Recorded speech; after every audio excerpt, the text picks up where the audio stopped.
Bonjour et bienvenue dans Bonjour chez vous. On termine cette semaine en parlant aux jeunes mariés. Alors, il y avait toute une discussion sur ce plateau. C'est quoi un jeune marié? Est-ce qu'il faut être jeune et on est marié? Non, on parle aux jeunes mariés. Donc, évidemment... Jeunes dans leur attitude, dans leur caractère. Non. Jeunes de cœur. Jeunes dans leur foi. Non, nouveaux mariés. Voilà. C'est bon? Mais tous les autres qui suivent l'émission ne doivent plus regarder. Mais non, je vais élaborer, mon frère. Ça va bien aller. Tout va bien, tout va bien. On parle aux jeunes mariés, aux nouveaux mariés. Alors, on disait environ 5 ans et moins. Mais bien entendu, ce sont des conseils qui s'adaptent et qui s'appliquent à tous ceux qui sont mariés.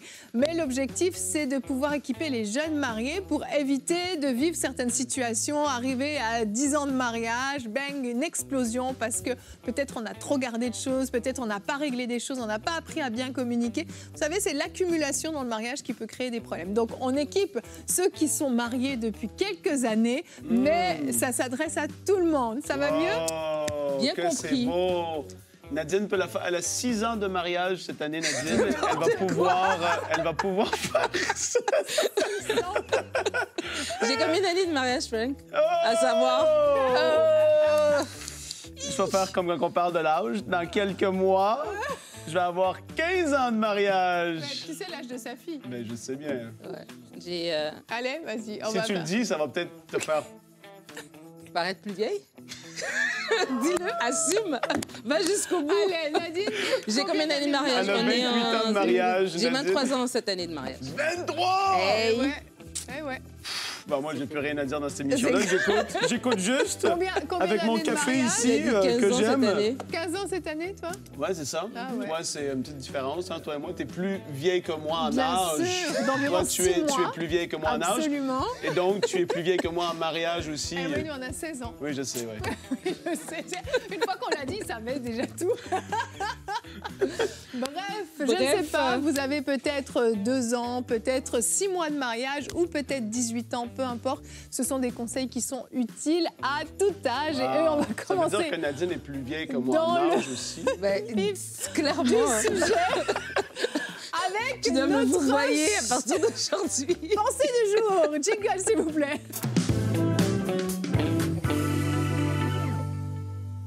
Alors, dans ce début d'émission... Ce jingle, il calme tout le monde. Calme tout le monde. Mais pendant qu'il lui parlait, je me suis dit, tiens, c'est très important ce qu'elle est en train de dire parce que... et même aussi ce que M. Poulain a rajouté. Non, parce que... Parce que, tu sais, c'est comme conduire.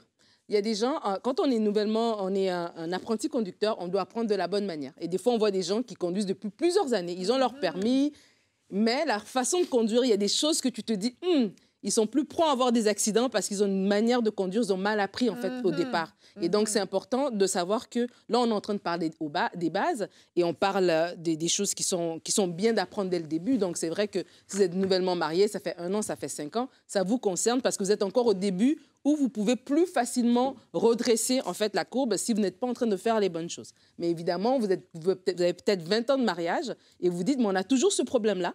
Et c'est peut-être à travers cette émission que vous allez dire, ah tiens, c'est parce que dès le début, on n'a pas pris cette habitude-là. Donc voilà. Donc pour dire que l'émission concerne tout le monde. Et donc alors qu'on parlait de ce thème des jeunes mariés, j'aime beaucoup le couple de Elkanah et Anne parce qu'il y a une petite conversation dans leur couple qui m'a toujours interpellée. Je vais vous la partager dans 1 Samuel 1, les versets 4 à 8. La Bible dit, le jour où Elkanah offrait son sacrifice, donc il y avait 2 femmes, Pénina et Anne, il aimait beaucoup plus Anne, il lui donnait beaucoup plus pour les sacrifices. Et la Bible dit ici, il attribua des parts de viande à sa femme Pénina et à tous ses enfants. Et il donnait une double part à Anne parce qu'il l'aimait, bien que le Seigneur l'ait empêché d'avoir des enfants. Sa rivale ne cessa de la vexer pour l'irriter contre Dieu de ce qu'il avait rendu stérile. Cela se produisait chaque année et toutes les fois qu'Anne se rendait au sanctuaire de l'Éternel, Pénina l'exaspérait. Alors Anne pleurait et restait sans manger. Et donc là, c'est la partie que je veux attirer votre attention. Ça dit que Elkanah lui demandait, Anne, pourquoi pleures-tu? Pourquoi restes-tu sans manger? Pourquoi es-tu si malheureuse? Est-ce que je ne vaux pas mieux? Est-ce que je ne vaux pas mieux pour toi que 10 fils? Et c'est ça est-ce que je ne vaux pas mieux pour toi que 10 fils, que je voulais qu'on puisse parler alors qu'on va parler des erreurs à éviter. Anne et Elkanah sont un couple, ils s'aiment, on le voit, Elkanah lui donne beaucoup plus, etc. Et Anne a une souffrance, c'est qu'elle ne peut pas avoir d'enfants, alors que Elkanah, il a des enfants avec Pénina. Et Elkanah va lui dire, écoute, est-ce que je ne vaux pas pour toi plus que 10 fils? Écoute, est-ce qu'on n'est pas déjà bien? Et des fois, c'est ça la base, en fait. Des fois, on a des problèmes dans notre couple et quelque chose de très important à comprendre, c'est d'aimer l'autre comme il a besoin d'être aimé. Et des fois, on aime l'autre à travers la façon dont nous, on veut être aimé. On va valoriser ce que nous, on valorise et mépriser ce que l'autre, même si l'autre nous dit quelque chose, on a envie de mépriser parce que ce n'est pas ce que nous, on veut. Je ne sais pas si vous me comprenez. Et des fois, par exemple, je donne un exemple moderne, c'est comme si aujourd'hui, Anne d'aujourd'hui dirait, j'ai envie de telle chose. Et Elkanah te dit, mais j'ai envie de plus de temps ensemble. Puis Elkanah te dit, mais je t'ai déjà acheté une maison, je t'ai déjà donné plein de choses, tu n'es jamais satisfaite. Puis Anne va dire, mais tu ne me comprends pas. C'est ça, en fait. Et des fois, dans le couple où le bas blesse, c'est parce que l'autre va valoriser quelque chose, l'autre va nous poser un problème, mais parce qu'on ne le comprend pas, on va le minimiser et on va ramener à nous. Elkanah va dire, écoute, Anne, on a déjà plein de choses. Notre amour ne suffit-il pas? Est-ce que moi, je ne te suffis pas? Mais Anne te dit, mais ce n'est pas par rapport à toi, c'est par rapport à ce besoin que j'ai. Et c'est comme ça que ça bloque et les couples ont des problèmes. Et je veux vraiment, alors qu'on va commencer cette discussion, on va parler de plusieurs choses qui peuvent être des sources de tension, des choses à améliorer. Mais j'aimerais déjà vous inviter, en tant que couple, à se mettre dans la peau de l'autre. Des fois, on aime quelqu'un, mais est-ce que je le comprends? Est-ce que je comprends, je me mets de son point de vue à lui? Et des fois, l'autre te fait une remarque, l'autre te fait un reproche, ou l'autre veut une certaine chose, et pour toi, ce n'est pas important. Mais à partir d'aujourd'hui, dis-toi, je ne veux pas l'aimer comme moi, j'aimerais être aimé. Je veux l'aimer comme lui ou elle veut être aimé. Et là, ça demande vraiment de grandir, de servir l'autre, de se mettre à sa place, etc. Et ce n'est pas évident, mais une fois qu'on le fait, ça va vraiment nous aider pour la suite des choses, parce qu'on va tout de suite déceler les soucis, mais aussi notre couple va être beaucoup plus riche, en fait. Parce que vraiment, ça va faire la différence. Donc, je m'arrête là parce que mon temps de pensée est terminé. Oui, en effet. En effet. Merci, Nadine. Donc, en fait, tu voulais dire de comprendre le langage de l'amour de l'autre et de l'aimer de la bonne façon. C'est Ouais. plus subtil, mais c'est pas grave. C'est plus subtil que Il va falloir que vous expliquiez, vous êtes des femmes. Je vais l'expliquer parce que c'est un point super important que tu partages. En fait, ça parle des besoins. Les besoins qu'on peut avoir. Mais c'est hyper important, Frank. Oh là là. Tu vois? Voilà ce qui arrive. J'avais dit de ne pas me mettre sur cette émission. T'as vu? Mais si, en plus, c'est un très bon mari. OK, vas-y. Explique. En fait, bien souvent, dans le couple, c'est ça, c'est qu'on ne comprend pas les besoins de l'autre. On pense que nos besoins, l'autre a forcément les mêmes besoins. Et on va donc chercher à combler un besoin qui est inexistant chez l'autre. Par exemple, souvent le besoin de l'homme, on va faire un peu des stéréotypes, c'est pas le cas de tout le monde, mais le besoin de l'homme, par exemple, ça va être d'être respecté, un grand besoin d'être respecté. Et la femme, souvent, ça va être de se sentir en sécurité. Et c'est des façons dont les hommes et les femmes peuvent se sentir aimés. Encore une fois, c'est un exemple. Je ne dis pas que tous les hommes fonctionnent comme ça et toutes les femmes fonctionnent comme ça. Mais quand tu comprends ça et que tu es sans arrêt en train de mépriser ton mari devant tes enfants, en public, en privé, toujours en train de lui faire des reproches, au lieu de venir combler ce besoin, tu viens sans arrêt appuyer sur le bouton qui fait que l'autre va mal réagir, va peut-être vouloir te piquer en retour parce que ça vient l'agacer, ça vient l'énerver. Et donc, toi, ton besoin de te sentir en sécurité va pas du tout être comblé parce que de l'autre côté, ton mari, au lieu de te protéger, de te montrer qu'il est là pour toi, de t'apporter de l'aide, de t'apporter du soutien, comme il est sans arrêt piqué par toutes les remarques que tu lui fais, lui-même, il ne va pas venir combler ce besoin-là. Il va te piquer. Exactement. Puis et là, on se retrouve... sont piqués les deux. Et donc, un pique, l'autre pique. Il n'y a plus d'amour, plus de vie de sexualité, il n'y a plus de toutes ces choses qui font que le couple va souvent bien ou moins bien. Mais c'est des réalités. Et merci Nadine d'en parler. Et tu vois, non, mais parce que je relisais mes notes, parce que j'avais sauté des points ici que je trouvais important quand même de mentionner, c'est qu'Elkanah et Anne, ils s'aiment. C'est un couple à la base qui s'aime. Bien sûr. Mais ils ont des soucis, ils ont un défi de fertilité, etc. Et ça amène de la tension. Oui. Et ça, c'est important parce que des fois, aujourd'hui, on a l'impression que si on rencontre un défi, parce qu'on parle à des jeunes mariés quand même, quand on rencontre un défi, on était dans la lune de miel, tout va bien, ça fait 2 ans, puis là, boum, on a un défi. Peut-être qu'on a un chômage, peut-être qu'on a une maladie, peut-être qu'on a un défi financier. Et ce défi vient maintenant nous étirer et on a l'impression... peut-être qu'on n'était pas faible l'un pour l'autre parce que là, on ne se comprend plus. Tu comprends ce que je veux dire? C'est comme ça que l'ennemi vient nous voler. Mais on voit que c'est un couple qui s'aime. c'est un couple voilà, qui se parle, etc. Mais n'empêche qu'ils ont un défi et devant ce défi, ben, ils ont du mal à se comprendre en fait. Ouais. Et c'est déjà important de comprendre que ce n'est pas parce que j'ai un défi dans mon couple que mon couple n'est pas bon que je dois le jeter à la poubelle. Maintenant, quand le défi se présente, comment est-ce que je réagis en fait? Et là, tu vois, dans le cas de Elkanah et Anne, c'était une question de est-ce qu'on se comprend? Est-ce que moi, j'ai un besoin. Est-ce que tu comprends ce que je suis en train de dire? Est-ce que là, je suis en train de t'exprimer un besoin? Et là, monsieur Elkanah arrive en sauveur. Je veux t'offrir une solution. Et que Anne a juste besoin que tu me réconfortes et que tu me dises oui, je sais qu'on n'a pas... C'est tellement fréquent chez les couples, ce que tu es en train de dire. Je sais qu'on n'a pas en ce moment, mais ça va mieux aller, tu vois, etc. Et donc, des fois, c'est un petit peu ça. Et quand je pensais encore à ça, c'est de dire, des fois, quand vous vivez une friction, avant de venir avec une solution, est-ce que j'ai vraiment bien compris pourquoi tu te frustres? Parce qu'encore une fois, ben, Elkanah peut se dire, ben, tu n'es pas reconnaissante, Anne. Regarde tout ce que je fais pour toi. Et comment, des fois, on a des couples, ben, c'est ça. La femme, elle verbalise quelque chose, mais l'homme, au lieu de l'intégrer comme un besoin, voilà, une frustration, le prend personnel. Oui. Genre, tu trouves que je ne suis pas assez bon. Ben c'est ça, parce qu'il estime que justement, son rôle, son travail, ça va être de rendre sa femme heureuse, de pourvoir aux besoins, d'être celui qui vient au secours, qui solutionne les problèmes, c'est son rôle. Et puis, la femme, elle a besoin d'être comprise, d'être entendue. Donc, encore une fois, on voit qu'il y a un problème en fait, de communication. Oui. Et ça, c'est le problème majeur quand même dans les couples.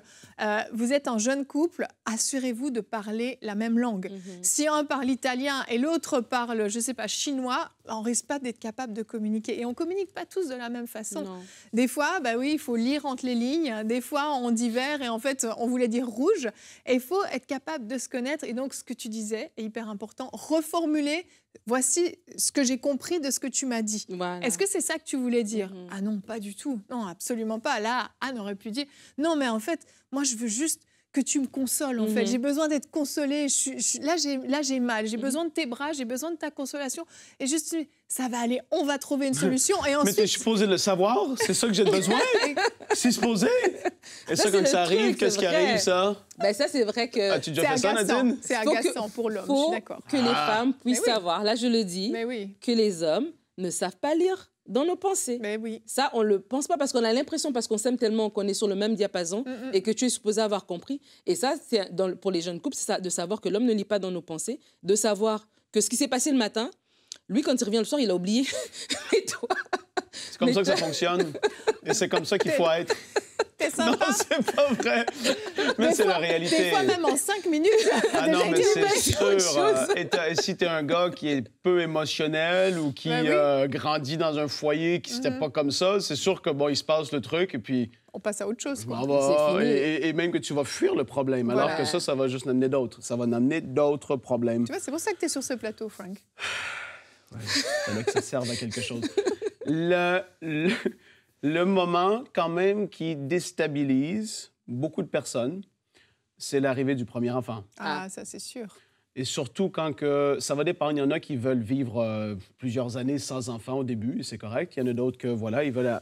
C'est très, très peu de temps après le mariage, elle tombe enceinte, et puis là, l'enfant arrive. Et là, ça déstabilise quand même pas mal. Mais bien sûr. Parce que tes routines, tes repères, ton sommeil, tout ça, vraiment, c'est chamboulé.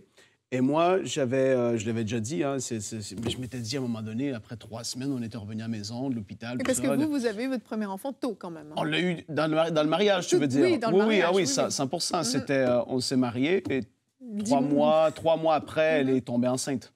Et donc, ça faisait même pas 1 an de mariage qu'on avait eu notre premier. Ouais. Et donc, c'était allé assez vite quand même. Et quand t'es des fois petite vingtaine, t'es un gars...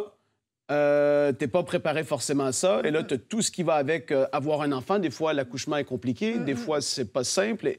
Et là, je m'étais pris la tête. À un moment, j'étais sorti dehors, j'avais fait... Oula. Mais... La vie commence là. Là, c'est... Est-ce qu'on peut revenir en arrière? La vraie vie qui commence. Là, t'es déstabilisé. Est-ce qu'on peut dire que tu t'es senti adulte et homme à ce moment-là, Frank? Je me sentais déjà comme cela. Sur le quai de la gare, avec ton benzène encore, elle vient me piquer. On va en reparler de ça, Evelyne, dans une autre émission. C'était l'émission d'hier. On va en reparler. Mais c'était important. On va en reparler parce que c'est intéressant. Ouais. Mais dans tous les cas, ça crée ça. Et puis, il faut savoir comment gérer ça. Et là, comment est-ce qu'on gère ça? Mais tu vois, ça, là, ça parle que... On parle des jeunes couples. Un des autres problèmes, une des autres choses à faire attention, c'est de ne pas garder des choses dans son cœur, des choses qu'on ne règle pas. Et justement, quand l'enfant arrive, par exemple, chacun va réagir différemment. Et la maman, évidemment, c'est elle qui allait, c'est elle qui s'en occupe, c'est elle qui l'a porté déjà 9 mois. Il y a déjà un attachement qui est là. Et des fois, des frustrations comme ça qui vont arriver. Peut-être le papa qui va se sentir négligé. Peut-être la maman qui va, elle aussi, se sentir submergée. Et c'est comme si elle devient maman et le côté femme, il s'est effacé. Oui. La cassette, elle est partie derrière.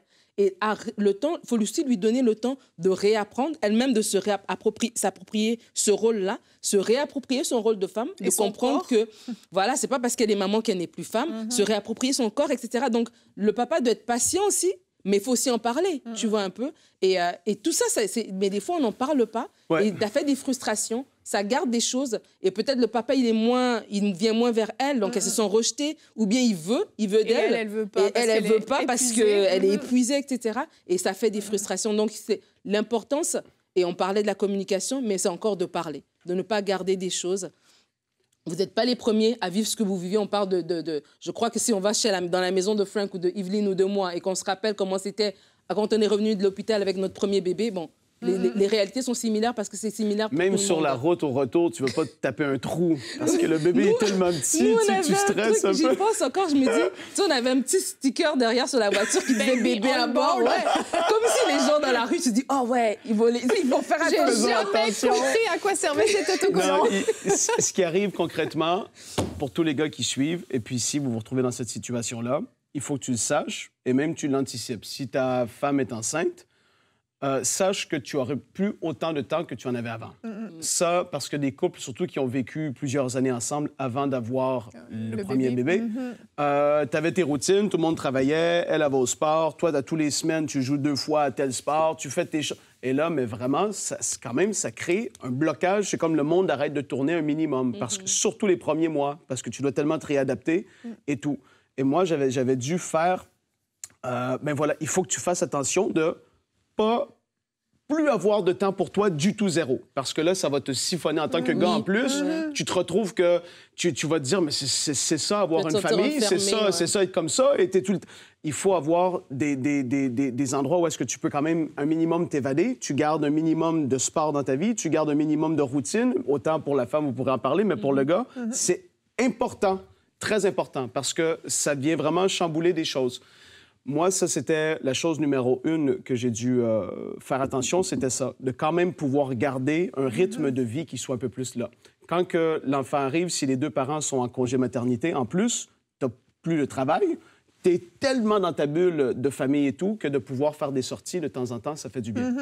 Après ça, il faut que tu dois comprendre, parce que je reviens à l'émission qu'on a faite sur devoir devenir adulte. Mais ça fait partie de la vraie vie de prendre soin de ta famille. Et d'être un père qui est là, présent. Quand on regarde les statistiques de ceux qui ont fait de la prison, même des hommes qui ont fait de la prison, énormément n'ont pas eu de père présent. Oui. Et le fait de pouvoir être un père présent, et je le dis parce que je sais dans la société d'aujourd'hui, dans tel pays ou tel pays ou tel pays, les pères, ils font des enfants et ils sont pas là. Et tu t'attends à ce que ton fils ou ta fille devienne quoi si toi, tu es absent? Donc, ça va te demander d'avoir un changement de mentalité sur, en effet, j'ai mis quelqu'un au monde, je dois m'en occuper, et c'est d'être responsable, ça fait partie d'être adulte, et d'être présent dans la vie de cette personne-là. Et tu vas voir que, wow, les choses, même les récompenses que tu as en tant que père ou parent sont tellement plus énormes que le fait de vivre une vie d'adolescent pendant encore 20 ans. Bien sûr. Et d'ailleurs, si vous êtes concerné par ce sujet, Michael a prêché un message là-dessus. Tout à fait. Où étais-tu, papa? Vous pouvez trouver ça sur YouTube si vous êtes concerné par ça. Donc, on a parlé de la communication, l'importance de parler le même langage, de se comprendre, de reformuler ce que l'autre a dit. On a parlé aussi de garder son cœur, de ne pas emmagasiner les choses. On traite les choses au fur et à mesure quand ça arrive, et particulièrement, effectivement, quand il y a le premier bébé, la fatigue qui s'installe. Il y a une chose aussi qui peut causer vraiment des problèmes, c'est quand on se cache des choses. On garde des secrets l'un pour l'autre. On commence à avoir son petit jardin secret, sa petite chose pour soi, puis on cache. On commence à dissimuler, on commence à faire des choses en secret. On attend que l'autre soit couché pour faire certaines choses, pour regarder certaines choses. C'est bizarre. Ça crée tout de suite une division dans le couple. Oui, et quand on dit jeune marié, je pense que... Non, mais ça, c'est à toutes les étapes. Mais bien sûr, mais tout ce qu'on dit, c'est à toutes les étapes. J'allais faire une phrase, c'était l'introduction de ma phrase, Frank. Je l'ai fait pour toi. Non. Ça va bien aller. Vous allez apprendre à communiquer, je suis là. Quand on dit jeune marié, c'est parce que je pense que c'est important, c'est parce que quand on se marie, pour beaucoup de gens, des fois, ils ont du mal à lâcher leur ancienne vie, etc. Oui. Et comprendre que maintenant, j'ai quelqu'un d'autre qui a accès. Donc, on parle de garder, même financièrement. Oui. Je dois mettre quelqu'un dans ma vie complètement. Et des fois, j'aime quelqu'un, et des fois, c'est souvent les hommes, peut-être j'aime, et puis voilà, elle est là, nanana, mais il y a comme une partie de moi que je garde de mon côté. Et ça, au début, peut-être que la femme, elle va pas trop insister parce qu'elle veut pas te brusquer, elle veut pas être envahissante, nanana. Mais en fait, quand tu fais ça, tu te fais du tort à toi-même. Parce qu'à la longue, cette partie cachée va devenir encore plus cachée. Et donc, c'est important au début de prendre le bon départ et d'être transparent. Et être transparent, ça veut dire d'abord, vu qu'on est des amis, parce que normalement, on s'aime, mais on s'aime aussi, on est aussi des amis. Bien sûr. Et parce qu'on est des amis, on va se parler des choses. Et vraiment, de tout de suite casser le truc de la transparence, de tout de suite être transparent. Genre, ton code de ton téléphone, vraiment, c'est pas un débat. C'est comme clair. tout de suite, c'est des choses que l'autre doit avoir accès. C'est la base. Mais oui. Tout de suite, c'est comme... Tu sais, il y a des gens... C'est la relation de confiance. Voilà, il y a des gens ils ont 20 ans, 15 ans de mariage et le truc du téléphone, c'est vraiment un sujet chaud. Alors que non, si je veux que mon couple grandisse bien, franchement, il y a des choses que tout de suite, je le mets. Que ce soit la transparence au niveau de téléphone, des mails, etc., que ce soit la transparence financière, vraiment, c'est des choses que ça va vraiment nous aider à grandir ensemble. Et parce que j'aime l'autre, ben, du coup, je veux qu'on soit dans une relation de confiance et on est de même chair, en fait. Exactement. Et ça va vraiment garantir le succès de notre mariage à long terme, de marcher dans la transparence. Jésus a dit, et maintenant je le mets dans le cas du mariage, Satan n'a rien en moi. Que Satan n'ait rien dans votre couple. Amen. Dans le sens où est-ce qu'il y a un manque de confiance, ça va éveiller les soupçons. Les soupçons vont éveiller la jalousie. Que la jalousie va venir amener des crises. Il va y avoir des disputes, il va y avoir des regards bizarres, il va y avoir... Non, c'est pas supposé être comme ça, c'est une relation de confiance à 100%. Tout ce que j'ai, elle peut regarder tout, il n'y a rien à cacher. C'est ça, en fait. De toute façon, même si c'est pas un humain, devant Dieu, tu es supposé avoir rien à cacher. Mais en plus, c'est supposé être comme ça dans le couple. Et donc, quand tu te dis que la confiance doit être présente, et je veux parler à ceux qui ont peut-être un historique où est-ce qu'il y a eu des difficultés par rapport à la jalousie, le gars ou la femme doit vraiment faire attention à ce niveau-là, le temps qu'il y ait vraiment la confiance qui soit installée, parce qu'on peut se dire tout ce qu'on voudra, même s'ils ont dit « oui, je le veux » et tout le monde a pleuré, c'était merveilleux. La vraie vie commence le lendemain. Ah oui. Et là, le diable va venir attaquer. Et des personnes bizarres peuvent venir rôder. Et s'il n'y a pas cette confiance-là de « je t'aime tellement, tu es la plus belle pour moi » ou « tu es le plus beau pour moi », s'il n'y a pas ce sentiment-là d'être rassuré à ce niveau-là, ça va être une brèche, une porte ouverte qui va pouvoir être utilisée pour attaquer et amener toutes sortes de pensées bizarres, des trucs, la méfiance, le climat devient horrible. Ah! Vraiment. Je prie que ce soit le partage de personnes et que vous puissiez être dans la confiance et la transparence et qu'il n'y ait rien de caché entre vous. Ça, c'est une clé pour une vie entière de bonheur. Ça en fait partie extrêmement importante. Vraiment, même au niveau des pensées ou des cauchemars qu'on peut faire, des fois, de pouvoir se T'es une confier équipe, à là. l'autre. Et c'est ça, et bien, on va prier ensemble, on va régler ça ensemble, qu'on laisse effectivement aucune place, aucune part au diable. Oui. Vas-y. Non, je vais aller apporter un autre point. Moi, j'ai fini. D'accord. Moi, j'ai fini. J'ai fini pour l'émission. Le temps file, alors j'ai fait vite en une Moi, j'ai minute fini. mon point. Merci, on a entendu, ça fait 3 fois que je le dis. Nadine n'en peut plus. Heureusement que c'est vendredi. Mon dernier point, c'était de ne pas se prendre pour acquis. Ça, c'est quelque chose aussi d'important. Oui. Surtout, je parle plus aux femmes. Des fois, on est là et puis on a eu les enfants, nanana, et que notre mari fait partie de du groupe. Voilà, du groupe. Je me rappelle une maman qui m'avait dit « T'as combien d'enfants ?» J'ai dit « J'ai 3 enfants. » Elle dit « Non, t'en as 4. » J'ai dit « Non, j'ai 3. » Elle dit « Ben oui. » Et puis elle parlait de mon mari. Oh là là. Et puis tu vois, et je comprenais ce qu'elle avait dit, mais mon mari n'est pas mon enfant, mon mari est mon amoureux, tu vois. Et je crois que c'est important aussi en tant que femme surtout, parce que surtout si on a des enfants, on est dans notre routine, on peut se négliger. Et on peut aussi regarder l'autre, il est là, il est toujours là, il revient toujours, il paie toujours les factures, il est toujours là. Et négliger ce côté amoureux. Oui. Donc, ne pas prendre l'autre pour acquis, c'est oui, le valoriser, c'est bien lui parler. C'est pas dans la jalousie, c'est pas de dire je le fais pour que d'autres ne le fassent pas. Non, je le fais parce que je le crois. Mais c'est aussi de veiller à ce que cette intimité demeure. Mais oui. Donc, ça veut dire que moi, j'ai 23 ans de mariage. Je veille à ce que cette intimité demeure dans ma façon de tu sais, on parlait des ongles cette semaine. Je fais ça parce que mon mari aime ça. Je fais des choses que je sais que ça va lui plaire visuellement, tu vois. Et c'est quelque chose que c'est important. Séduction. On reste dans ça. C'est pas être trop spirituel.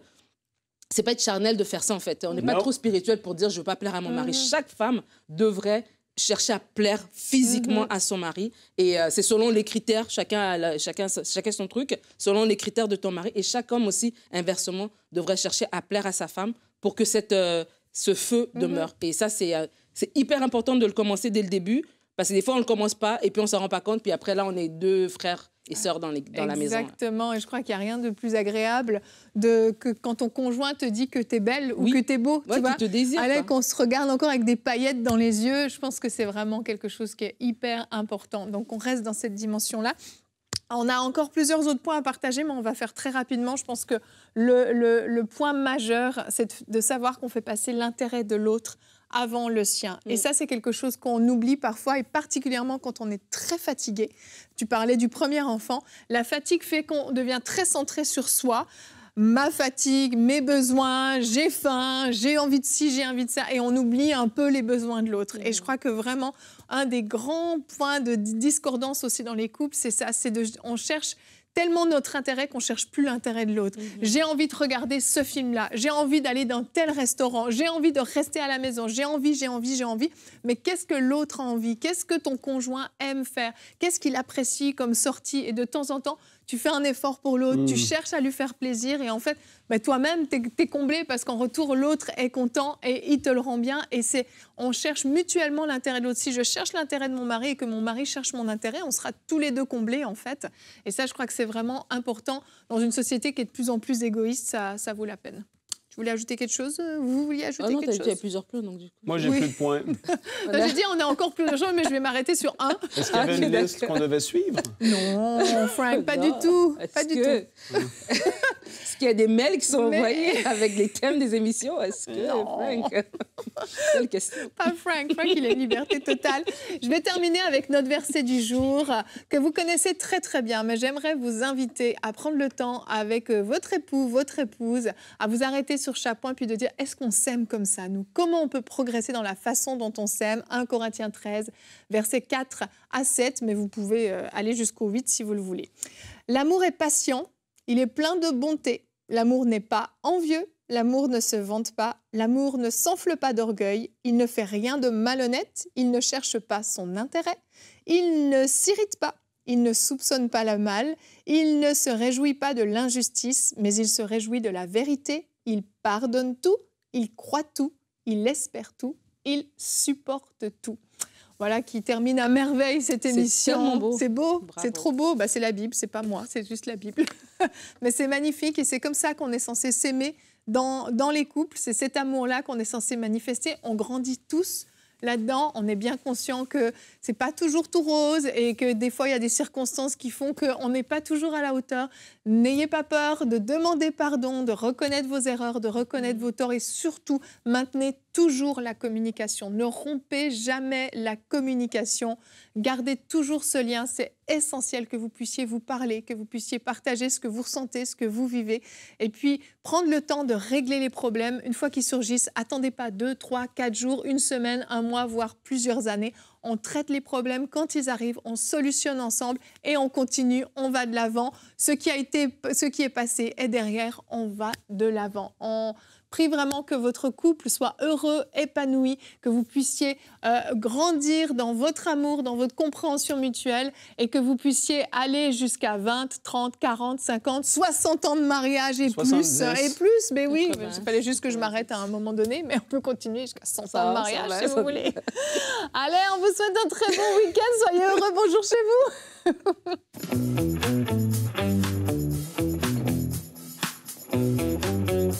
vous.